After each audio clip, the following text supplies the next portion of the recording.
God bless all of us here today, especially Al and Joe, and their beautiful, loving 6 children, and their 17 grandchildren.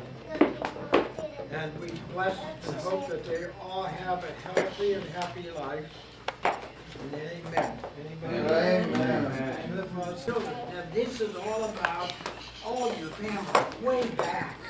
So you have to know who your great-grandparents were, and you have to know who your grandparents are, and you have to know that. This was your grandfather's mother. Her name was Liguori, and she was married to Pasquale Liguori. He was that tall. He was the nicest man you'd ever want to meet. And she was always a very strong woman. And that's one of your parents. So she was very smart. She was a smart lady. She was like even a businessman. And she had no education, but she did very well for herself. And her husband, Pasquale, he was a candlestick maker in Italy. And he came over to Pennsylvania, and he opened up a business.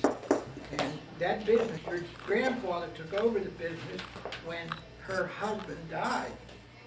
This was my mother and my father, and it was Nana's mom and dad. And this picture was taken about 1922, it was a long time ago. But they lived in Italy, in a small town. Now, if it weren't for these people and this lady and her husband, we wouldn't even be here today. Here's the whole story. God made billions and billions of people since the beginning of time. But God did a super job when he created Nana and Nano.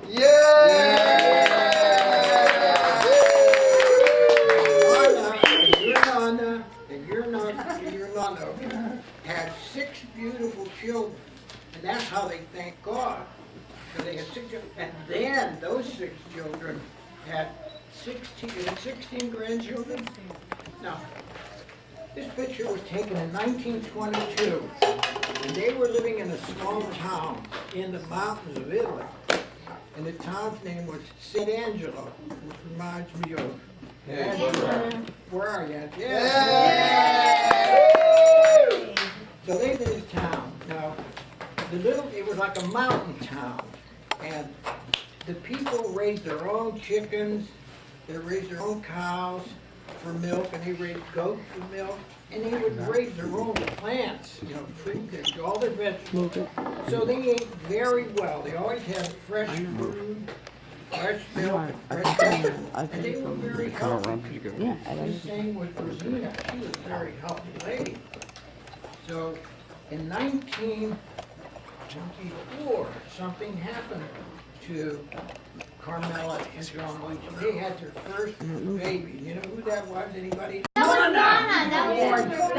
were right, that was good. You were right. She's the oldest, and she's the oldest. Born January 27th of 1922. And who's the baby in our family? What?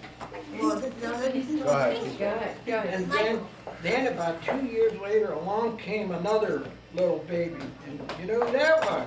You. No, I wasn't born then. That was Uncle Nick. Uncle Nick. Now, I'm going to show you who they were. This was your Nana. And this was Uncle Nick. Whoa. And you see how they lived in a, and this was their grandmother and grandfather.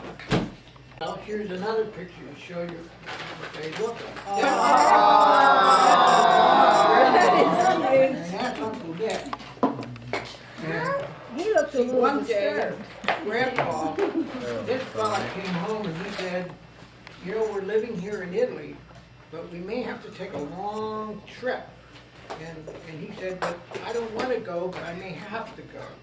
So they had lotteries over there. And you would pick a lottery, and if you won, you could go to America. And those people wanted to go to America because they didn't have a lot of fancy schools, and Grandma and Grandpa and Rosina wanted their kids to be educated. So one day he came home and he said to Nana, we're going into his life, we're going to America. Now, we got on a ship called the Roma. And in those days, you had first class, so if you were in first class on the ship, you would live on the top of the ship. But they were on the water for 27 days. And that's how long it took to get to America. Huh? So, explain. This one was taken about 1956. They don't know who they are. Okay, Mary Ann. Auntie Mary. Here. And there was Grandpa, here was Grandma. That was some guy, I don't know who he is. Handsome guy. Here's your mom again. Nana, that's Nana. Nana. Is everybody married then? Uncle Mary, was everybody Weren't you married? pre-kids? No one was. No, Was anyone married? Oh, or was he married? Yeah. Oh, Joe was married. And moved. So now, Certainly. see, now you know something about family. You didn't know this before. So you always have to remember those things. Yeah, Nick was married. He There was was something else I He wanted has to tell you, but I need to remember now. I found some. You know what this is? I had a Wow, look at I that. know. Wow. You didn't want it. I said. That was Chris. He went to Kinko's and he couldn't get that Mom. thing shut. You But gave this them. is the Sit down, church. Angie. Take that one down, Pat. This is a church. Yeah, It was called St. Peter's. It was an Italian parish. And it was a beautiful church. As a matter of fact, the entire inside of this church was a melon mansion that had been demolished. And all the marble, he was a multi-millionaire in those days, melons. And See. the entire inside was from his home out on Shady Side. And it was a gorgeous church. And this is your dad and this is your mom. And that was January 5th, 1945. Al came back. Oh, by the way, your dad, you know, when he was in the service, he was in New Guinea. And he used to say, I said, you know, his hair was thinning out then.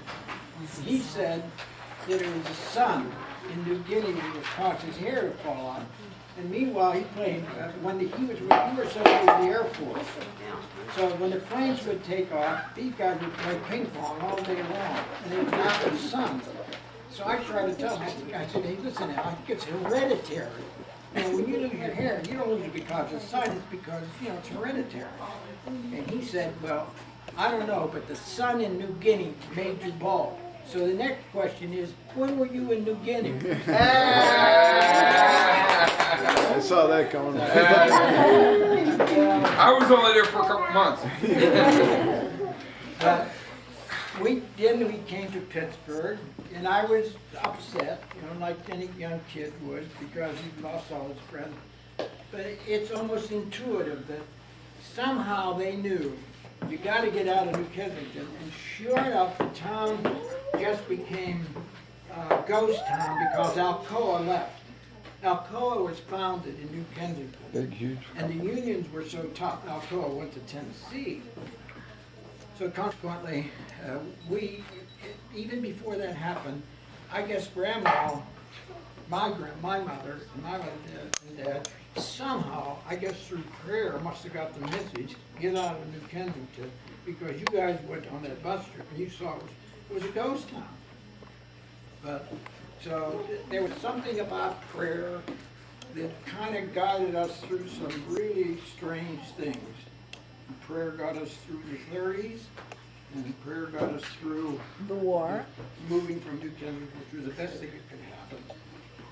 And here we are, and everybody's healthy and strong, and what do you want out of life? Amen. Everything else. So that, for the most part, children, just remember your grandma and your grandpas and your dad's mother and dad, because that's very important. Just like your kids, like the children loving you. Thank you very much. Thank you.